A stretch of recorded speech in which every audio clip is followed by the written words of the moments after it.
Hey everyone, Yan Zhao. Today, a quick review of Six Gun Gorilla, which is perhaps the greatest book that I took a chance on.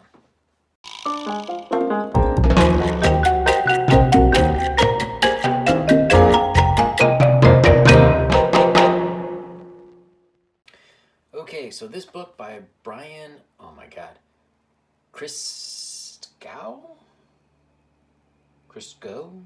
I don't know, and Adrian Sinbar. We'll just say Brian and Adrian. This is picked this up also on Indiegogo. I don't know, for those of you who are wondering, are these guys Comicsgate? I don't know, but they seem to be Comicsgate friendly, which is good enough to me. Signed, very nice. So we've got the writers Brian, artist Adrian, Brian Meehan and Dave Sharp for lettering. There are a bunch of different covers, I should say. And this is interesting. Inspired by the story Six Gun Gorilla, serialized in Wizard magazine in 1939. Written by person or persons unknown. That really makes me wonder, is 1939 in public domain? I don't think so. I mean, this story or Wizard magazine may have gone into public domain, but I don't know. All right, so at any rate, they have these fantastic painted covers, which really drew me in. The art, of course, is not at all the same. The art's got this really interesting, sketchy quality, where, even here, it's like, did this take him all of like 20 seconds to draw that in? But it doesn't look bad. This 100% works for the style that we're going for. And instead of using line to denote dimension, they're using more color. So it might be hard to see, but he's got a gun, he's got a belt, they're all different shades.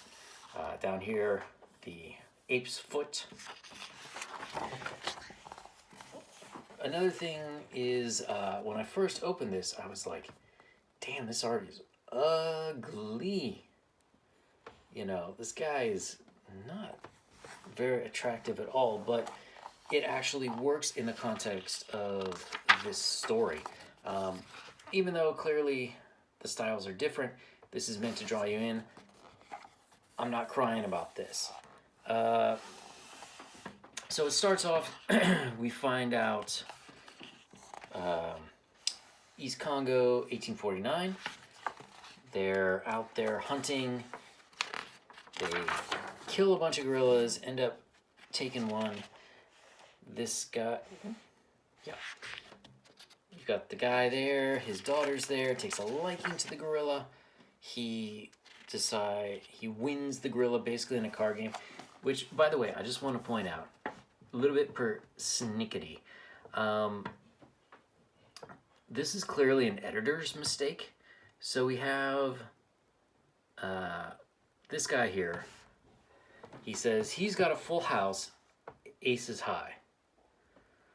Okay, look at how many aces there are. 1, 2, 3, 4. A full house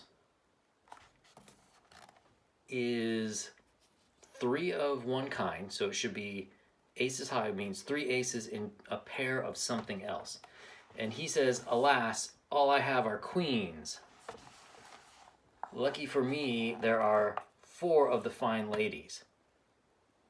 Okay, so by the speaking, he would have won, but this is 4 aces and this is 3 queens. 4 queens. 4 aces is going to beat 4 queens. So, somebody dropped the ball on the... See, and they even repeat it down here. Let's see if we have here. It's kind of hard to see in the video, but right here we can see the 4th ace. So it's like somebody clearly was not paying attention. But at any rate, they end up in America. And Professor Malroy's circus of Frontier Wonders. So he's got a circus. This is during the Civil War time, so they're hanging out in the West, mostly in territories that aren't directly involved. The gorilla, he has somehow taught to use a gun. We come to find out that this is an incredibly smart gorilla who can read, it can speak via sign language, which actually is, you know, there's plenty of apes in the world. Coco the gorilla, didn't they teach her to sign?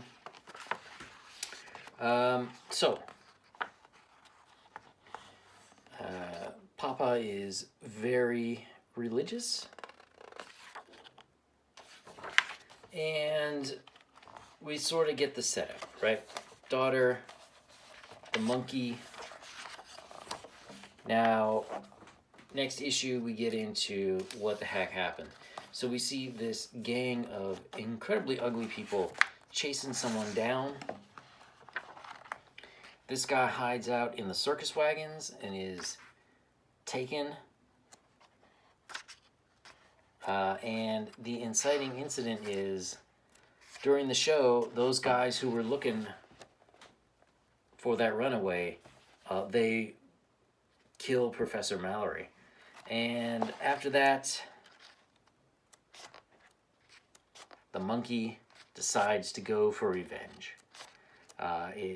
Once it gets out, it takes these special made guns, which are huge and fit for its size, and he sort of vows revenge, kills a bunch of people,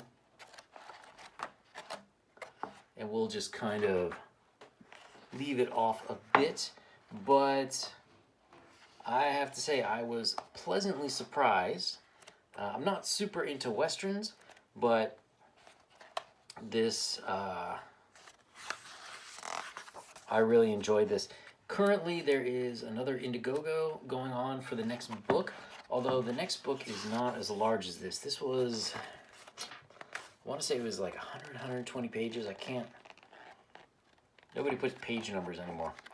So I can't quite remember, but it's good. It was definitely worth the money.